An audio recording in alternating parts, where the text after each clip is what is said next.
예수님의 태어나심은 인류 역사의 유례가 없는 일이었습니다.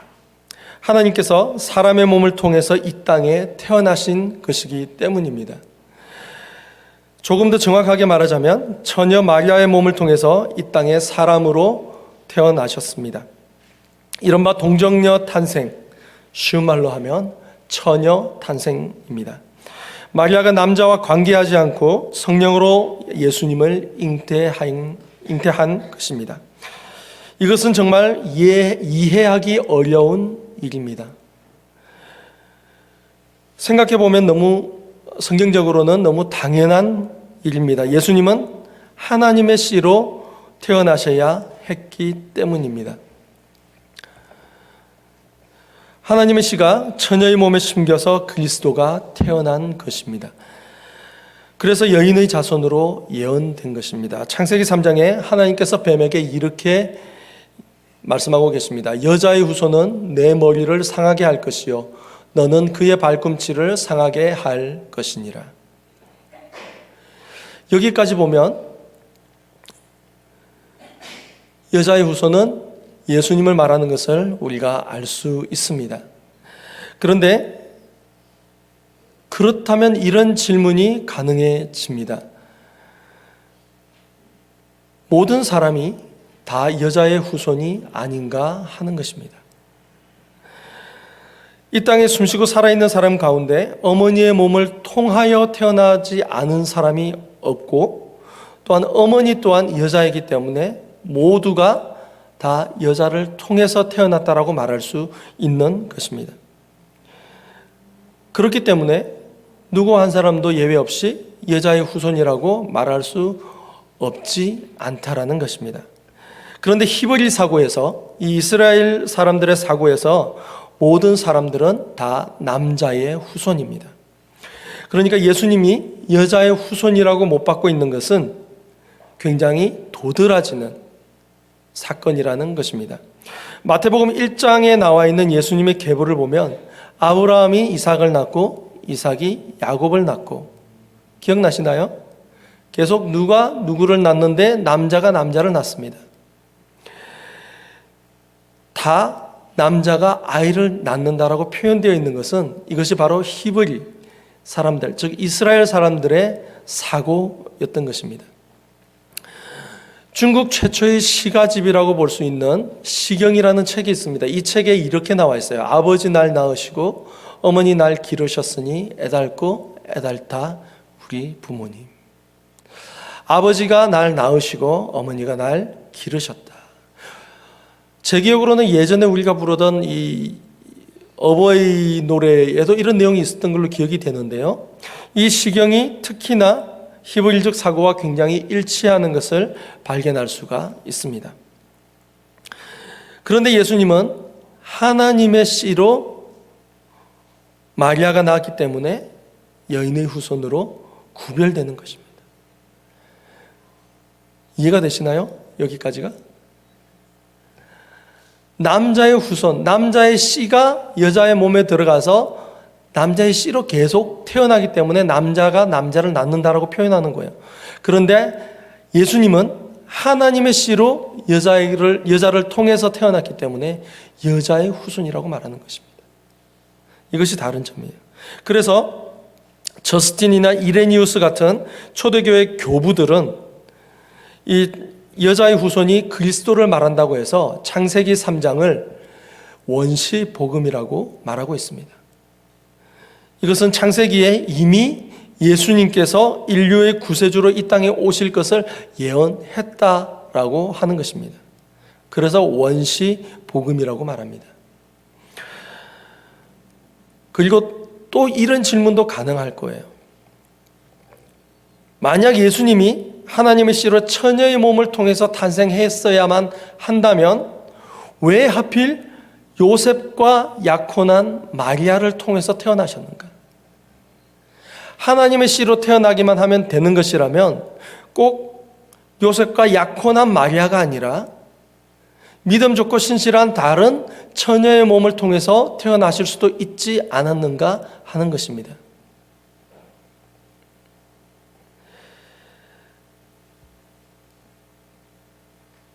이것은 예수님께서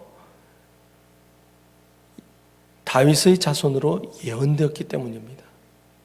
다윗의 자손으로 태어나셔야만 했기 때문입니다. 사실 아무 여자, 아무 처녀나 통해서 태어날 수 있었다면 족보가 없게 되겠죠? 이사야서를 보면은 분명하게 다윗의 자손 중에 구원자, 즉 메시아가 태어난다라고 말하고 있습니다. 예언하고 있거든요. 그 말씀을 이루기 위해서 하나님께서는 굳이 다윗의 자손 중에 한 명인 야곱과 약혼한 마리아를 통해서 태어나시다라는 거예요. 그런데 다윗의 자손이라는 것은 굉장한 의미를 가지고 있습니다. 다윗의 자손은요, 이스라엘 백성들에게 같은 의미로 사용되는 것이 바로 메시아인 겁니다. 그리스도라는 것이. 다윗의 자손이라고 말하면 그것은 곧 메시아라는 것이에요. 로마 제국에 압제받고 있던 이스라엘을 구원해내고 정치적으로 독립시켜줄 인물, 그리고 영적으로 이끌어줄 인물, 그것이 바로 메시아인데 그 메시아가 바로 다윗의 자손이었다는 거예요. 이스라엘 사람들은 그렇게 요구를 했었던 것입니다. 기대하고 있었어요. 그렇기 때문에 예수님께서는 아무 처녀나 통해서 태어날 수 있었던 것이 아니었던 것입니다. 여기까지 잘 따라오시죠? 네. 오늘 설교 핵심 메시지를 드리기 전에 지금 제가 보너스로 디테일을 좀 알려드렸습니다. 사실 이런 디테일을 여러분들이 다 아실 필요는 없어요. 굳이 모르셔도 오늘 말씀을 이해하거나 신앙생활을 하는데 전혀 지장은 없습니다. 그런데 이 디테일을 몰라도 신앙생활을 하는데 전혀 어려움이 없지만 디테일을 모를 경우 가끔 문제가 되기도 하는 것이 있습니다. 그것은 중요한 핵심 메시지보다 디테일에 걸려 넘어지는 분들이 계시더라는 거예요.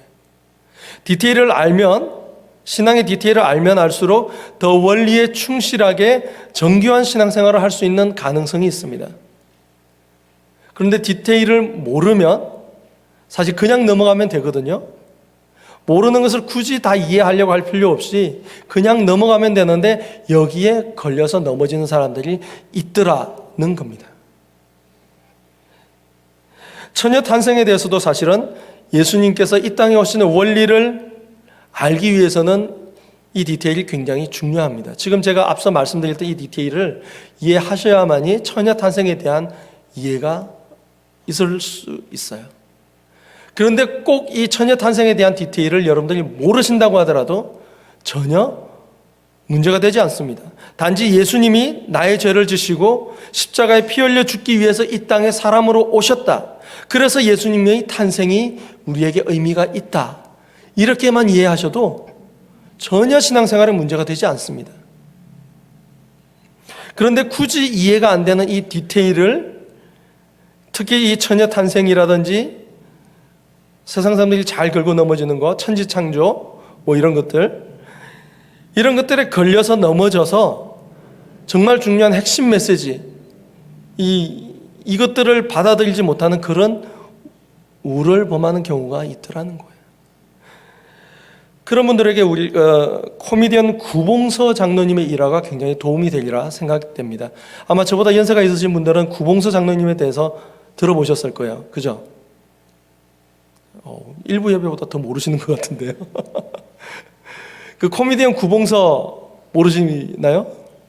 너무 옛날에 오셔서 모르시는 건가요? 굉장히 재밌으신 분이 계셨습니다. 이분이 이제 젊은 날에 전도가 되어서 연예인 교회에 출석을 하게 됐습니다. 이제 다른 연예인들과 그 코미디언들과 함께 이 구봉서 장로님의 집에서 성경 공부를 하게 됐어요. 마침 그때 또 그 예수님의 탄생에 대해서 주제를 삼고 성경 공부를 하고 있었습니다. 그래서 잘 모르지만 구봉서 장로님은 빨리 끝내고 식사하고 이러고 싶은데 코미디언 후배 하나가 계속 이 처녀 탄생에 대해서 딴지를 거는 거예요. 계속 걸고 넘어지는 겁니다. 어떻게 처녀가 애를 낳느냐? 생물학적으로 불가능하다. 어떻게 남자와 합치지 않고 어떻게 애를 놓을 수 있느냐? 계속 이러니까 구봉수 장로님이 화가 좀 나신 거예요. 화가 나셔서 후배를 향하여 이렇게 소리를 질렀다는 겁니다. 지 서방이 괜찮다는데 왜 지가 난리냐? 그죠? 예수님이 처녀의 몸을 빌어서 성령으로 잉태되었다 하는 것을 받아들이기 가장 힘든 사람이 누굴까요? 요셉이죠. 요셉이잖아요. 서방이 괜찮다는데. 아니, 요셉도 이 사실을 믿었는데 우리가 그거를 못 믿을 이유가 없지 않겠어요? 그죠? 굳이 디테일에 걸려 넘어질 이유가 없다라는 겁니다. 나하고 약혼한 여자가 나랑 관계된 일이 없이 배가 불러오는데 천사가 나타나서 성령으로 잉태됐다라고 얘기하는 거를 도대체 누가 믿을 수 있겠습니까? 그죠? 그런데 요셉은 믿었단 말이에요. 우리도 그냥 그렇게 믿고 가는 겁니다. 왜냐하면 이 세상의 상식으로 도저히 이해할 수 없는 범위이기 때문에 그래요.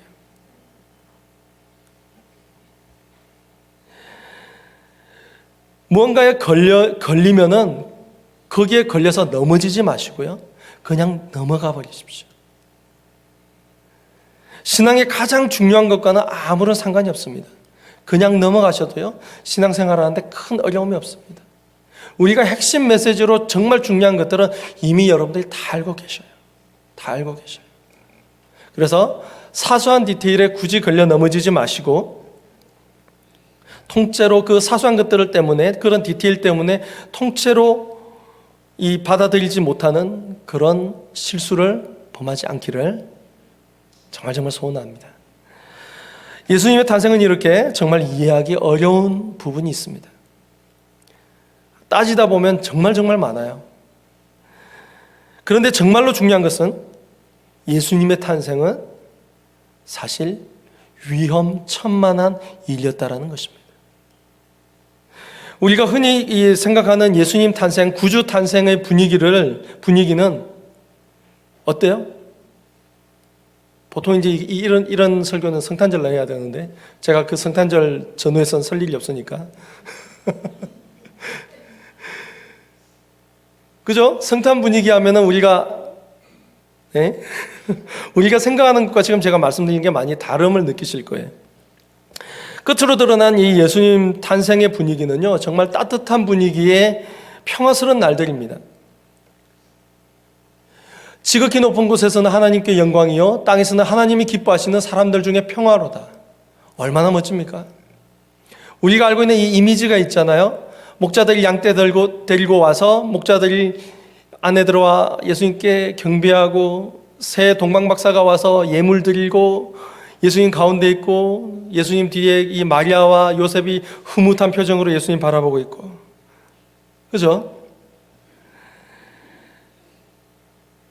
그런데 이런 영광과 평화가 예수님 탄생의 주된 이미지이긴 한데 이런 평화를 이 땅에 가져오려고 위험을 무릅쓴 사람들이 있다라는 것입니다. 예수님은 이 땅의 왕으로 태어나시면서부터 살해의 위협을 받으셨습니다. 이제 생각나시죠?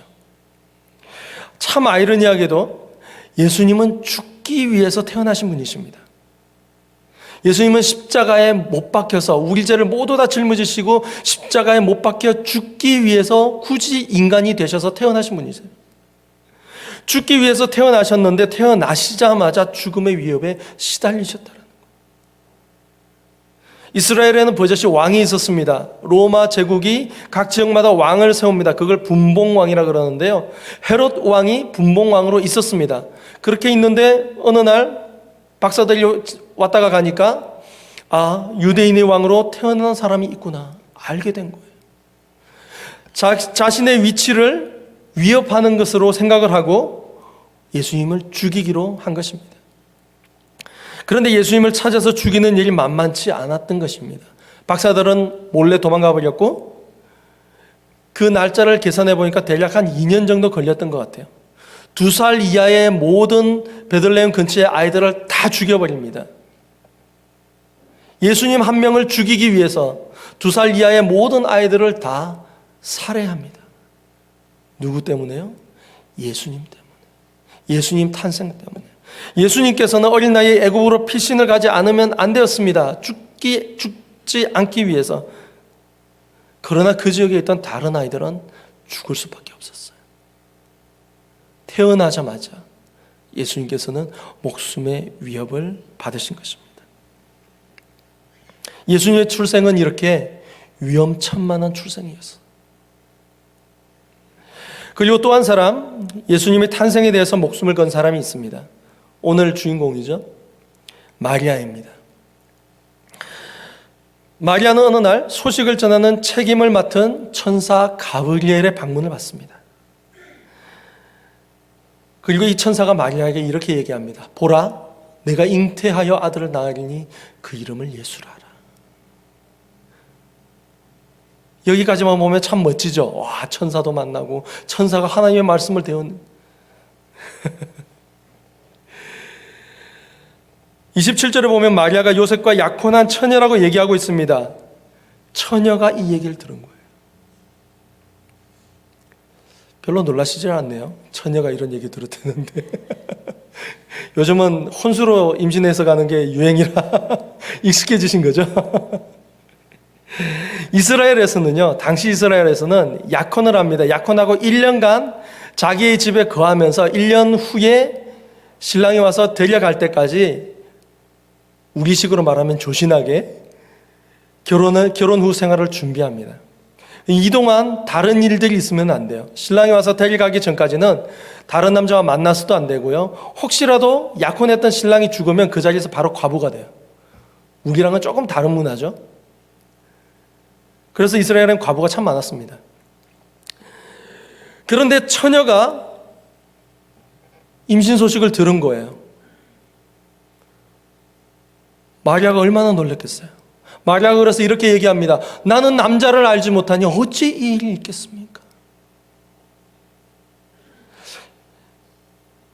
설마 여기서 이 알지 못한 일을 내가 이름을 댈 수 있는 남자들 몇몇이 한두 명도 없다라고 생각하시는 분은 안 계시겠죠. 우리가 그동안 설교를 통해서 많이 들으셨을 거예요. 이 안다라는 것은요, 이미 아시다시피 성경에서 안다라는 것은 우리가 생각하는 것보다 훨씬 더 친밀한 관계를 얘기하는 것입니다. 훨씬 더 친밀한 관계. 그런데 이스라엘에서는 성관계의 완곡어법, 부드럽게 돌려서 얘기하는 것으로 안다라고 표현을 하는 거예요. 그러니까 여기 남자를 알지 못한다라는 것은 남자와 잠자리를 같이 하지 않았다라는 것을 얘기하는 것입니다. 창세기 4장 1절에도 보면 같은 표현이 있어요. 아담이 그의 아내 하와와 동침함에 하와가 임신하여. 여기서 동침함이라는 말이 사실은 의역입니다. 히브리 아람어인데요. 아람어 원어를 보면 아담이 그의 아내 하와와 알게 됨에 임신하더라. 이렇게 되어 있는 거예요. 안다라는 것은 그것뿐만 아니라 룻기에도 보면 보아스와 알게 되는 게 있어요. 같은 내용입니다. 안다라는 것은 간혹 이렇게 표현이 되는 것입니다. 그래서 이 창세기 4장 1절을 좀 더 정확하게 번역을 하자면 아담이 그의 아내 하와와 알게 되며 하와가 임신하였다. 마리아가 왜 그런 말을 했는지 이제는 이해가 되시죠? 남자 이름 한둘 아는 게 아니라는 거. 요즘은 처녀가 애를 낳았다 그러는 건 별로 이슈가 되지 않습니다. 워낙에 그런 일들이 많고 특히나 시대가 가면 갈수록 더 그런 일이 많아질 거라 생각합니다. 하지만 이 당시는요, 약혼한 처녀, 약혼하지 않더라도 처녀가 아이를 배면, 임신을 하면은 밖으로 끌려 나와 돌로 맞아 죽게 되어 있었습니다.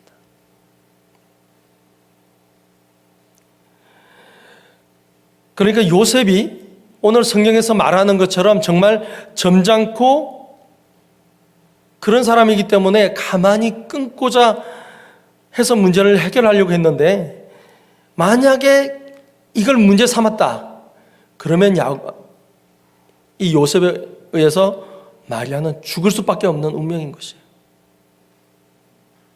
그런 위치에서 내가 잉태하여 아들을 낳으리니 이 소식을 들은 이 마리아의 심정은 어떨까요? 어떨까요? 한마디로 너 이제 죽었다라는 얘기인 거예요. 이렇게 보면 천사가 마리아에게 전해준 이 소식은요, 전혀 기쁜 소식이 아닙니다.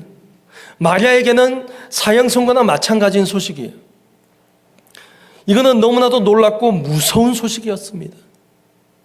그런데 가브리엘 천사는 거듭해서 마리아에게 하나님께 은혜를 입었다라고 얘기합니다. 28절, 은혜를 받은 자야 평안할지어다 주께서 너와 함께 하시도다. 아니 이게 무슨 은혜입니까? 이게 세상 사람들이 알면 돌팔매질로 돌에 맞아 죽을 일인데 이게 무슨 은혜냐고요. 그런데 한 절 건너서 또 이런 얘기를 합니다. 마리아야, 무서워하지 말라. 내가 하나님께 은혜를 입었나니. 여러분, 성경에 무서워하지 말라라고 나와 있으면요, 무서워해야 될 상황이에요. 두려워하지 말라 그러면 두려워해야 할 상황입니다. 너무나 두렵고 너무나 무서운 상황일 때 하나님께서 무서워하지 말라, 두려워하지 말라 얘기하시는 거예요. 내가 너와 함께함이니라. 지금 마리아는 너무 무서워할 수밖에 없습니다. 너무 무서워하니까 천사가 이런 얘기를 하는 거예요. 무서워하지 말라. 어떻게 안 무서워하겠습니까? 죽겠는데, 돌에 맞아 죽게 생겼는데. 그런데 은혜를 입었다라고 얘기하는 거예요. 하나님께 은혜를 입었느니라. 죽게 된 게 은혜라는 겁니다. 마리아가 어쩔 줄을 몰라 하고 있습니다. 그러니까 천사가 계속해서 말을 하고 있어요. 그가 큰 자가 되고 지극히 높으신 이의 아들이라 일컬어질 것이요 주 하나님께서 그 조상 다윗의 왕위를 그에게 주시니 영원히 야곱의 집을 왕으로 다스릴 것이며 그 나라가 무궁하리라. 만약에 이게 정상적으로 아이를 출산해가지고요, 정상적인 가정을 만들어서 정상적으로 아이를 출산했다면 이보다 더 큰 축복이 어디 있겠습니까? 그런데 아직 처녀인 마리아에게 이런 말을 하고 있는 거예요. 듣기에는 너무 좋습니다. 듣기에는 너무 좋은데요, 이게 도저히 있을 수가 없는 일이에요. 그래서 마리아가 반문합니다. 나는 남자를 알지 못하니 어찌 이 일이 있겠습니까? 나는 남자와 자본 적이 없습니다. 그런데 왜 이런 일이 나에게 있겠습니까? 천사가 대답합니다. 성령이 내게 임하시고 지극히 높으신 이의 능력이 너를 덮으시리니 대저 하나님의 모든 말씀은 능하지 못하심이 없느니라. 하나님께서 가능하게 하신다라는 겁니다. 그렇게 예수님께서 태어나시겠다라는 거예요. 그러자 마리아가 드디어 항복합니다. 우리 함께 읽겠습니다. 주의 여종이오니 말씀대로 내게 이루어지이다. 이 마리아의 심정을 이해하시겠습니까? 이 마리아는요, 지금 생명의 위협을 받는 상황이 되었습니다. 그럼에도 불구하고 마리아는 감당하기로 결심한 것입니다. 예수님이 이 땅에 구세주로 오시기 위해서 하나님께서는 마리아를 사용하셨습니다. 이 땅에 예수님이 누군가의 주님으로 다시 오시기 위해서 이처럼 목숨을 건 마리아의 수고가 필요한 것입니다. 우리가 예수 믿고 구원받아서 하나님의 자녀가 된 것이 거저된 것이 아니라는 것입니다. 예수님께서 목숨을 거시고 위험천만하게 태어나셔야만 했고, 그리고 마리아가 목숨을 거는 것 같은 모험을 하면서 예수님을 잉태했기 때문에 우리가 구원받고 하나님의 자녀가 된 것이, 예수님이 누군가의 주님으로 태어나시는 일에 따르는 그 위험을 저도 부담하고 싶습니다. 이게 바로 예수님 탄생의 정신인 것입니다. 예수님께서 태어나심이 단지 나로만 그친다면 그것은 바로 예수님 탄생의 의미를 온전하게 50%도 제대로 알지 못하는 것입니다. 나에게만 머물러 있다면 그것은 예수님 탄생의 의미를 반감시키는 것이에요. 내가 누군가를 위하여 마리아가 되겠습니다. 이것은 위험하지만 하나님께 은혜를 입은 자가 해야 할 말인 것입니다. 그래서 무섭지만 감당해야 하고 위험하지만 해야 하는 것이. 예수님이 어떤 사람의 주님으로 구세주로 태어나시기 위해서 이처럼 하나님께 은혜를 입은 사람들이 필요합니다. 하나님께 은혜 입은 사람의 고백이 필요한 것입니다. 주님의 여종이오니 말씀대로 내게 이루어지이다.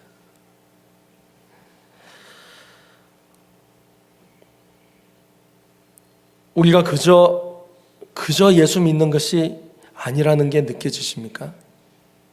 그저 공짜로 예수를 믿는 것이 아니라는 게 느껴지십니까? 지금 이 시간에도 북한에서는 예수님을 믿는다는 이유만으로 죽거나 끌려가고 있습니다. 지금까지 약 300만 명이 그렇게 죽었다라고 그래요. 믿어지십니까? 지금 이 순간에도 중국에서는요, 교회들이 핍박받고 있고 목사님들이 끌려가고 있습니다. 얼마 전까지만 해도 그렇게 우호적이던 중국이 지금은 변했어요. 여러분들이 그동안 뉴스로 많이 접해보셨던 전 세계의 수없이 많은 그리스도인들 핍박 사건들 생각해 보십시오.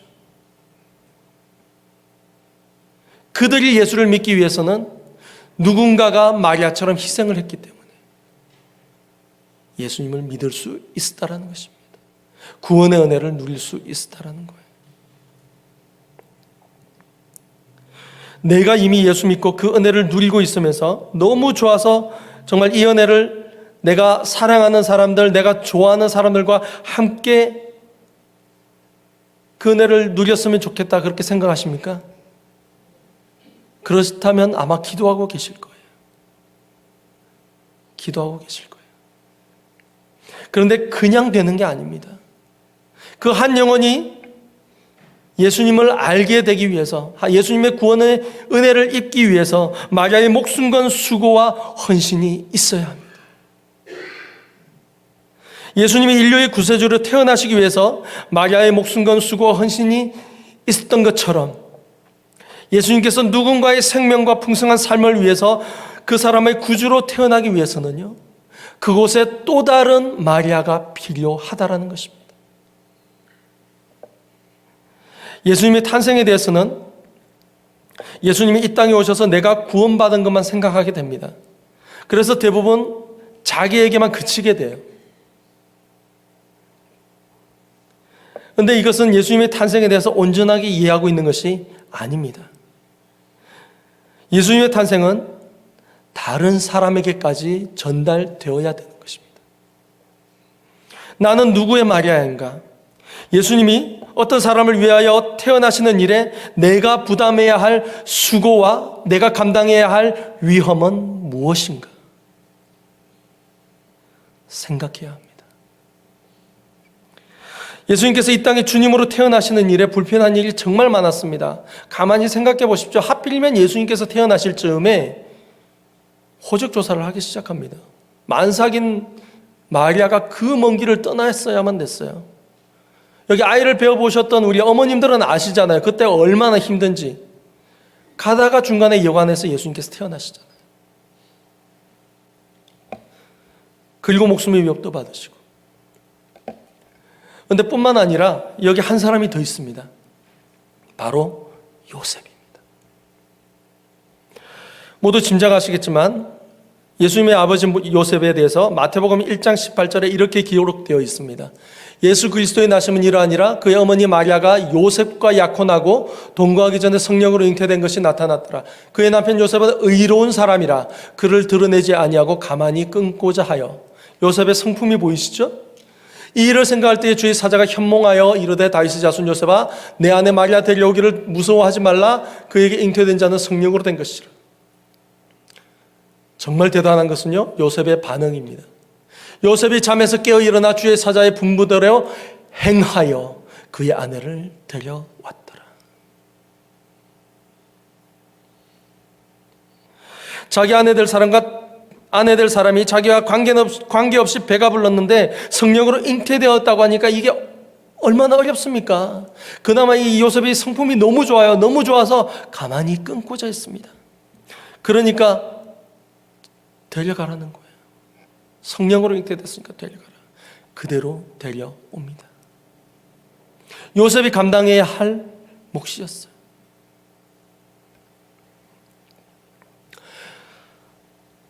예수님을 믿는다는 것은 단순히 나 한 사람만 믿는 것으로 끝나는 것이 아닙니다. 나를 통해 누군가가 예수님 탄생의 은총을 입어야 합니다. 그것이 신앙입니다. 그러기 위해서는 우리가 또 다른 마리아가 되어야 합니다.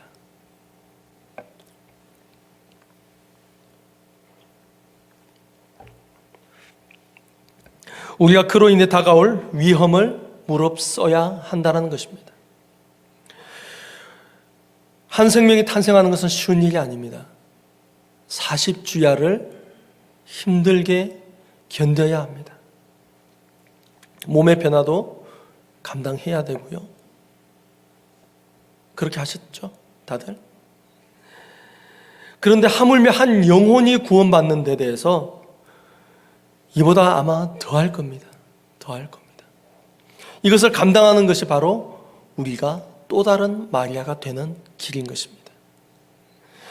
예수님을 위해서 생명의 위험도 감수해야 했던 처녀 마리아처럼 우리도 새로운 영혼의 탄생을 위해 다가오는 위험을 감수할 수 있어야겠습니다.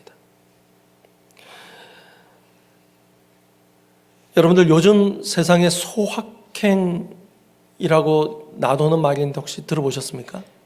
소확행. 소소하지만 확실한 행복. 들어보셨습니까? 요즘 한국에서 이렇게 소확행이라는 게 유행하고 있어요. 이게 영어로 YOLO. YOLO는 들어보셨죠? 현재의 삶을 즐겨라는 겁니다. 그래서 이 소확행, YOLO 이런 시대가 되다 보니까 많은 사람들이 자기 자신의 즉각적인 행복을 위해서 노력합니다. 예전처럼 돈을 막 모아서 미래를 준비하는 게 아니라요, 단기간으로 돈을 모아서 자기들이 즐길 것들을 즐기는 시대가 됐어요. 그러다 보니까 어떤 상황까지 생겼냐면 타인을 위해서 희생하는 것도 하지 않게 되었다는 것입니다. 그런데 이게 어디까지 희생하지 않게 되었냐면요, 자녀를 놓지 않습니다. 자녀를 낳아서 키우고 양육하고 보살피는 데 들어가는 시간과 에너지와 열정조차도 나의 행복으로 사용하겠다라는 거예요. 그게 이 시대가 된 것입니다. 이 시대입니다. 그게 소확행이고요. 그게 욜로입니다. 이런 시대를 살아가는 우리가 그들과 똑같이 살아간다면 우리가 그리스도인이라는 이름을 달고 있을 이유가 없을 것입니다.